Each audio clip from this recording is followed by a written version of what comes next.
साथियों, बांग्लादेश पर बहुत बड़ा हमला हुआ है। बांग्लादेश की 27 किलोमीटर सीमा पर पूरी तरह से कब्जा कर लिया गया है। यहां तक दावे किए जा रहे हैं कि बांग्लादेश के टेकनाफ शहर पर भी कब्जा कर लिया गया है। बांग्लादेश भारत को धमकी देने में व्यस्त था, लेकिन म्यांमार के एक विद्रोही संगठन ने बांग्लादेश की सीमा पर ही कब्जा कर लिया है। यह विद्रोही संगठन बांग्लादेश पर जबरदस्त हमले कर रहा है। हमले इतने भीषण हैं कि बांग्लादेश की सेना म्यांमार बॉर्डर से भाग गई है। म्यांमार के विद्रोही संगठन अरकान आर्मी ने बांग्लादेश में घुसकर हमले किए हैं। अरकान आर्मी रोहिंग्या मुसलमानों और बांग्लादेशी मुसलमानों पर ड्रोन से हमले कर रही है। कई लोगों का तो यहाँ तक कहना है कि अरकान आर्मी भारत को खुश करने के लिए बांग्लादेश के टुकड़े करना चाहती है, क्योंकि अरकान आर्मी चाहती है कि भारत अपना कलादान प्रोजेक्ट पूरा करे। अब इस दावे में कितनी सच्चाई है उस पर चर्चा करेंगे, लेकिन पहले आपको बताएंगे कि कलादान प्रोजेक्ट क्या है, अरकान आर्मी क्या है और अरकान आर्मी बांग्लादेश की सीमा पर कब्जा करके क्यों बैठ गई है। पूरी जानकारी क्या है इसके बारे में विस्तार से बताएंगे। आप हमारा वीडियो चैनल पर पहली बार देख रहे हैं तो चैनल को सब्सक्राइब करना न भूलें और वीडियो को लाइक करके अपने साथियों के साथ शेयर करें। दरअसल बांग्लादेश दो देशों के साथ बॉर्डर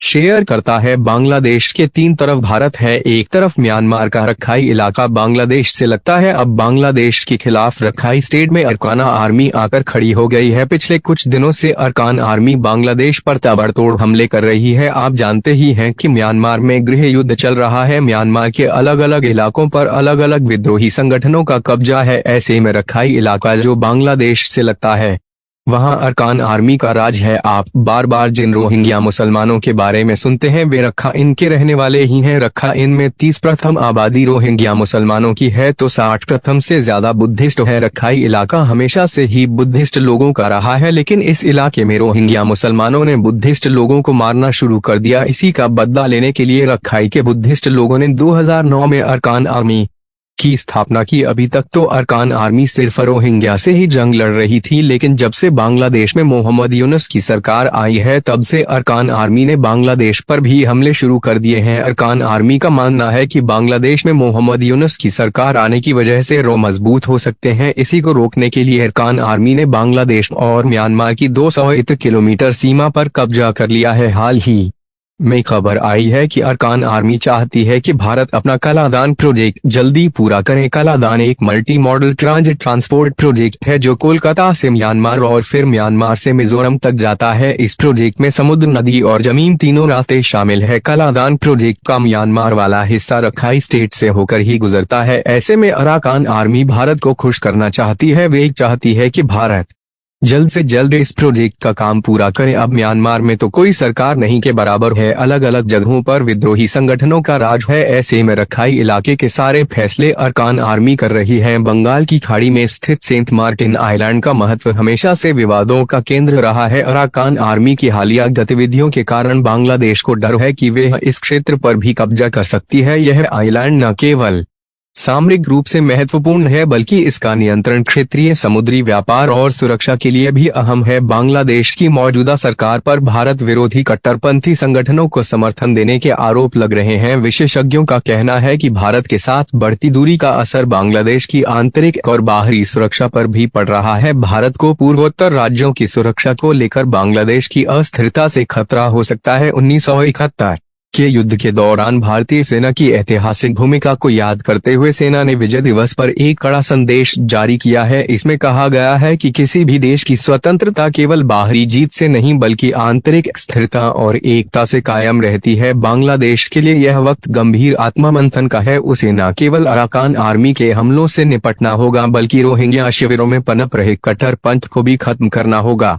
अंतर्राष्ट्रीय समुदाय को भी इस संकट को हल करने के लिए ठोस कदम उठाने चाहिए। अगर हालात जल्द नहीं सुधरे तो बांग्लादेश एक बार फिर क्षेत्रीय अस्थिरता के केंद्र में आ सकता है। एक यह सवाल उठता है कि क्या 54 साल पहले मिली आजादी और संप्रभुता को बांग्लादेश बचा पाएगा या फिर आंतरिक राजनीतिक खींचतान और उग्रवादी हमलों के बीच यह देश एक और संकट की तरफ बढ़ रहा है। इधर दिल्ली में अवैध रूप से रहने वाले बांग्लादेशी नागरिकों की पहचान करने और उन्हें वापस बांग्लादेश भेजने की कार्यवाही जोरों से चल रही है। उपराज्यपाल विनय कुमार सक्सेना के निर्देश पर 15 जिलों की पुलिस अपने अपने इलाके में अवैध रूप से रह रहे बांग्लादेशियों की पहचान कर रही है। एक सप्ताह में 7 बांग्लादेशी घुसपैठियों की पहचान की गई जो लंबे समय से दिल्ली में रह रहे थे और उनके पास कोई भारतीय दस्तावेज नहीं मिला है। इनमें से 6 घुसपैठियों को बांग्लादेश भेज दिया गया है, जबकि एक बांग्लादेशी को सराय रोहिला के शाहजहाबाद में हिरासत में रखा गया है, जिसे भी जल्द भेजा जाएगा। पुलिस अधिकारी का कहना है कि सीमापुरी, बवाना, भालसवा, डेरी, जामिया नगर, शाहीन बाग, जैतपुर, ओखला, संगम विहार, गोविंदपुरी, नूरनगर, शास्त्री पार्क आदि इलाका बांग्लादेशी नागरिकों का हॉटस्पॉट माना जाता है। जिन बांग्लादेशियों ने अवैध तरीके से आधार, वोटर और पैन कार्ड बनवा लिए हैं, उनकी सूची तैयार की जा रही है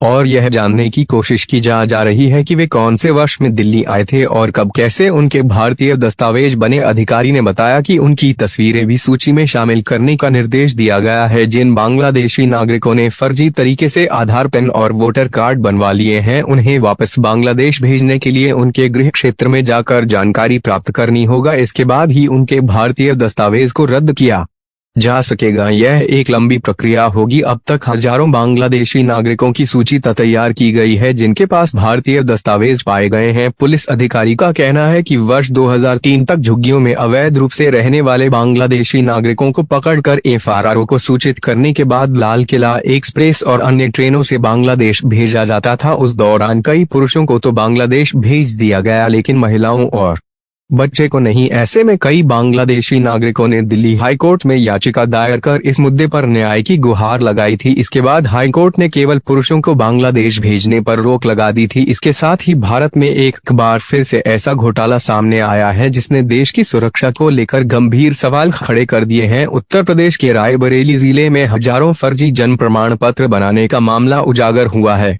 इस घोटाले में बांग्लादेश और पाकिस्तान जैसे दुश्मन देशों के नागरिकों को भारत में बसाने की साजिश रची गई। जांच में 5 से अधिक फर्जी प्रमाण पत्र बरामद हुए हैं। जांच में पता चला कि इस घोटाले के पीछे एक संगठित नेटवर्क काम कर रहा था जो एक ही आईडी और पासवर्ड का इस्तेमाल करके फर्जी प्रमाण पत्र तैयार कर रहा था। यह नेटवर्क न केवल उत्तर प्रदेश बल्कि बिहार, मध्य प्रदेश, झारखंड, तमिलनाडु, केरल और पंजाब जैसे राज्यों तक फैला हुआ था। इतना ही नहीं, इन प्रमाण पत्रों में बांग्लादेश, पाकिस्तान और नेपाल जैसे देशों के नागरिक के नाम भी शामिल पाए गए। यह मामला केवल एक घोटाले तक सीमित नहीं है, यह दर्शाता है कि भारत के ही कुछ लोग जो यहीं का खाते हैं अपने ही देश के खिलाफ साजिश रच रहे हैं, चाहे यह उनके मजहबी जुड़ाव के कारण हो या पैसों की लालच या साजिश। भारत की सुरक्षा के लिए गंभीर खतरा है। यह समय है कि देश ऐसी साजिशों के खिलाफ सख्त कार्यवाही करें और सुनिश्चित करें कि भविष्य में ऐसी घटनाएं न हो। राष्ट्र की सुरक्षा से बड़ा कुछ भी नहीं हो सकता। आज के इस वीडियो में इतना ही। अगले वीडियो में फिर मिलेंगे, तब तक जय हिंद, जय